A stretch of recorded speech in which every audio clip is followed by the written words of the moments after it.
monde! Alors aujourd'hui à Top Jeu, je vais vous parler de 10 jeux sur les émotions pour nos tout petits. Et oui, en fait, moi-même, je ne savais pas qu'il existait des jeux sur les émotions parce que comme parent, je n'ai jamais eu besoin de les utiliser. Mais j'ai pensé bon de vous montrer certains jeux qui étaient disponibles en ce moment. C'est pas tous les jeux parce que j'ai pas tout trouvé. Mais je me suis dit que ça serait peut-être intéressant pour certains d'entre vous qui cherchent des jeux comme ça. C'est surtout des jeux éducatifs, je dirais, mais il y en a certains qui ont plus une saveur amusante et tout ça, donc je vais vous les présenter aujourd'hui. Il y en a deux que j'ai pas réussi à mettre la main dessus. Ça s'appelle l'Auto des émotions de Placotte et c'est pour les 1 an et plus. Et le deuxième, c'est mon premier jeu d'association Émotions de Gladius pour les 2 ans et plus. Donc ceux-là, j'ai pas réussi à me les procurer. Je pourrais pas vous dire de quoi qu'ils ont l'air, mais vous irez voir. Donc, sans plus tarder, je vous montre les 10 jeux. Et juste pour vous dire, ce n'est pas un top 10, il n'y a pas d'ordre. C'est juste pour vous les présenter et pour vous donner vos options. Alors, le premier jeu, c'est Cherche et trouve de Placotte. Et je dois dire que ce jeu-là m'a impressionné de par son graphisme. J'ai beaucoup aimé le graphisme. C'est un Cherche et trouve, donc on prend une carte, on identifie l'émotion qu'il y a sur la carte et on va la placer sur le plateau. Et ce que j'aime beaucoup, c'est que l'émotion de l'enfant est reliée à une action, disons, qui sont dans le parc. Donc, il y a 4 différents plateaux, là, chacun 2 côtés. Et puis, on est capable d'identifier, pourquoi l'enfant est fâché. Là, on est capable de voir sur le plateau la raison pour laquelle il est fâché. Ce n'est pas aussi seulement un jeu de reconnaître les émotions. Il y a aussi des cartes de cherche et trouve, par exemple. On a des animaux, une moufette, un chien. On a toutes sortes de choses. Dans le fond, la raison de l'émotion de l'enfant qui se retrouve sur une des cartes qu'il faut aussi trouver sur le plateau. Et ce que j'ai beaucoup aimé aussi, c'est qu'il n'y a que 5 émotions très faciles. Il y a d'autres jeux, je vais vous montrer un peu plus loin. Des fois, ça devient beaucoup trop d'émotions. Celui-ci, on reste à 5 émotions. La problématique, c'est qu'évidemment, les jeux cherche et trouve, une fois qu'on l'a trouvé, je ne suis pas certaine que c'est pratique de rejouer souvent parce que l'enfant va savoir où il doit placer sa carte. Je pense que c'est un bon outil pour une première fois, peut-être jouer 2, 3, 4 fois. Après, c'est tout, je pense que le jeu arrête là. Mais j'ai beaucoup aimé le graphisme et les 5 émotions qui sont bien représentées, en plus d'avoir l'explication de pourquoi l'enfant se sent comme ceci. Et c'est très beau comme jeu. Alors, le deuxième jeu que je voulais vous parler, c'est Feelings. Et celui-là, c'est un jeu pour les plus vieux. C'est beaucoup plus complexe et c'est vraiment celui que j'ai senti qui était plus comme un jeu et non vraiment comme un outil pédagogique. Par contre, je ne sais pas si c'est très amusant de jouer comme ça, mais dans le fond, l'idée de ce jeu, c'est d'essayer de deviner comment l'autre se sentirait dans une situation particulière et là de parier sur les émotions des autres en même temps de dire ce que nous, on aurait ressenti. Donc, par exemple, j'ai eu une mauvaise note à l'école, par exemple. Alors là, moi, je dois prendre une carte et identifier mes émotions parmi les émotions qui sont présentées sur le plateau. Donc, au début de chaque partie, on va mettre certaines émotions autour du plateau. Et là, on va identifier avec des chiffres. Donc, moi, je me sens, par exemple, numéro 7, qui est représenté par l'émotion triste. À ce moment-là, je vais cacher ma carte. Et je dois aussi essayer de deviner ce que les autres joueurs ont mis comme émotion, ce qu'ils ressentiraient. Donc, oui, c'est intéressant. Est-ce que rendu à 9-10 ans, parce que je crois que ce jeu-là, c'est plus pour les plus vieux, peut-être 7, 8, 9 ans. Est-ce qu'on est encore en train d'essayer de représenter nos émotions ou de comprendre nos émotions? Alors, je pense vraiment pas que c'est un jeu éducatif dans ce genre-là, mais c'est vraiment un jeu pour s'amuser. Je pense que c'est plutôt comme un jeu de party où on s'amuse et on rigole des situations, comment les autres se sentiraient. Alors, un troisième jeu sur les émotions, ça s'appelle Jeu de mémoire, émotion pour les 3 ans et plus. Et c'est vraiment construit comme un jeu de mémoire où on doit tourner 2 cartes et essayer de retrouver les mêmes émotions sur les 2 cartes. C'est vraiment simple, on a déjà joué tous à ce jeu-là. Et là, je me suis demandé, est-ce que ce jeu-là va aider à comprendre les émotions chez les plus petits? Et puis, dans le fond, ma problématique avec ce jeu-là spécifiquement, c'est le graphisme. C'est très difficile, si on n'est pas capable de lire la description, de comprendre que cette émotion-là, c'est la fierté ou l'étonnement. Je trouve que les dessins sont pas très clairs à mon avis. Et aussi, je trouve qu'il a beaucoup trop de cartes. Alors, pour les plus petits, si vous avez ce jeu-là entre les mains ou si vous voulez vous le procurer, je recommande d'essayer de réduire le range des émotions. Donc, commencer par 6 ou 7 émotions, pas plus. Et aussi, peut-être discuter avec l'enfant, essayer de les reconnaître sur les cartes au début pour savoir de quoi on parle. Parce que sinon, c'est très difficile de comprendre et de reconnaître les émotions sur ces cartes-là. Le graphisme, malheureusement, n'est pas génial à mon goût. Ce que j'ai aimé, par contre, c'est qu'ils ont donné l'option de façon de jouer. Soit on trouve 2 cartes pareilles, donc être heureux, être triste, ou on peut essayer de trouver les opposés, disons, ou on peut essayer de tourner le garçon et la fille, par exemple. Donc, elle est fière, lui, il est fier, etc.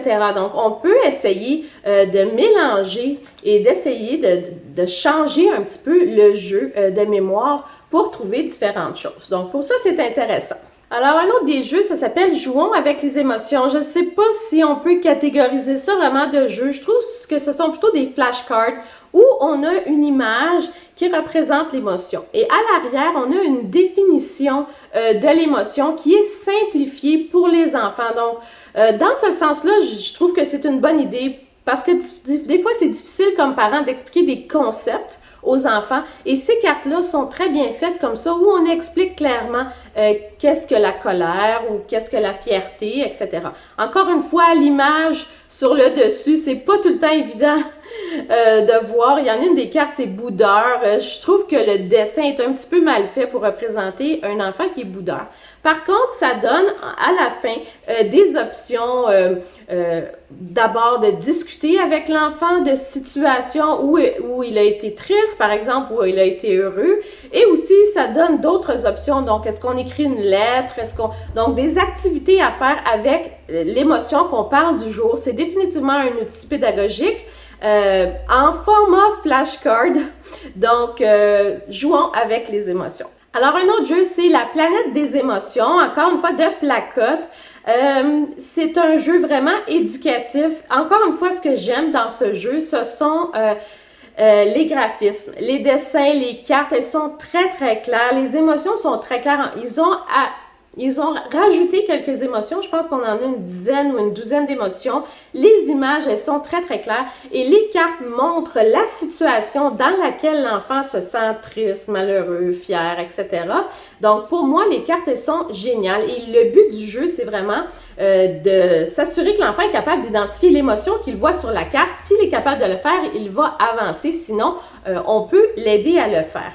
Pour moi, ce jeu-là, il y a un petit problématique, à mon avis, c'est que le parent, on est là comme superviseur. Donc, on ne joue pas, on ne participe pas. On s'assure que l'enfant a bien compris ce qui est sur la carte et après, l'enfant continue de tourner le dé. Et pour moi, c'est malheureux parce que ce serait bien qu'on participe au jeu. Évidemment, ce serait trop facile de toujours réussir à identifier l'émotion. J'imagine qu'on peut le faire, mais bon, le jeu n'est pas fait comme ça. Et le but à la fin, c'est d'essayer d'être assez bon, d'avancer, d'être assez bon pour reconnaître l'ensemble des émotions humaines et pour être capable de définir ce que le petit extraterrestre ressent, lui, une fois qu'il arrive sur la Terre. Donc, planète des émotions, oui, côté graphisme, oui, côté identification des émotions, mais le but du jeu, moi, c'est ça vraiment ce qui me dérange, c'est que le parent n'est pas vraiment participant, mais agit en tant que vérificateur, que l'enfant ait bien joué. Donc, définitivement, un outil pédagogique génial, pas trop un jeu, je dirais. Alors, un autre jeu sur les émotions, ça s'appelle le volcan des émotions, et encore une fois, je pense pas que c'est un jeu, c'est vraiment un outil pédagogique et tant mieux, il nous en faut. Mais c'est vraiment fait comme une flowchart. Donc, voici comment je me sens, voici comment essayer de résoudre la solution, voici les options que j'ai pour résoudre les problématiques reliées à l'émotion que je vis, ou voici comment baisser l'émotion que je vis, je suis extrêmement frustrée, qu'est-ce que je pourrais faire pour me sentir un petit peu moins frustrée et de descendre mon niveau d'émotion ou que ça soit beaucoup plus facile à gérer. Dans le fond, c'est vraiment une flowchart faite pour gérer les émotions des enfants, pour leur apprendre à gérer leurs émotions de façon à trouver, dans le fond, qui tout de suite, plutôt que d'aller vers la frustration lorsqu'ils ne sont pas contents, tout de suite de passer en mode solution. Donc, qu'est-ce que je dois faire? Quelle est ma solution pour régler mon problème de la façon que je me sens? Donc, moi, je trouve que c'est une extrêmement bonne idée parce que j'ai souvent dit à mes enfants, « Hey, calmez-vous là, on passe en mode solution, on ne va pas focusser sur que l'émotion négative que l'on vit, mais on doit trouver une solution pour se sentir mieux. »